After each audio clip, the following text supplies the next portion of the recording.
আল্লাহর এক বান্দা ছিল নামাজে সেজদায়। তখন আল্লাহ রাব্বুল আলামিন তাকে ডাক দিয়ে বলে, বান্দা তুই যতই নামাজ পড়, যতই সেজদা কর, তোর জায়গা জাহান্নাম। এই কথা শুনে বান্দাটি বলল, আলহামদুলিল্লাহ।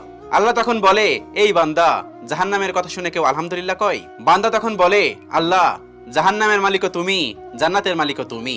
তুমি আল্লাহ খুশি হয়ে যদি আমাকে জাহান্নামও দাও, তাও আমার আপত্তি করার কোনো অধিকার নেই।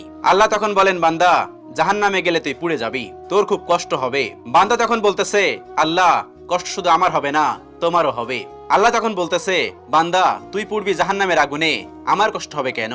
বান্দা তখন বলে, আল্লাহ, কোনো মায়ের কোল থেকে যদি কোনো বাচ্চা পানিতে পড়ে যায়, তাহলে কোনো মাই দূরে দাঁড়িয়ে থাকতে পারে না, দৌড়ে গিয়ে বাচ্চাকে কোলে নেয়। আমার বিশ্বাস, ওই মায়ের চেয়ে কোটি কোটি গুণ দয়া তোমার বেশি। আমাকে জাহান্নাম দিলে তুমিও আল্লাহ শান্তি পাবে না। আল্লাহ তখন বলে, বান্দা, এই দলিল তুই কই পাইলি? বান্দা তখন বলে, আল্লাহ, আমাদের জাতির পিতা ইব্রাহিম আলাইহিস সালাম তোমার প্রেম মুখে নিয়ে যখন নমরুদের আগুনে পড়ে গেল, তার আগে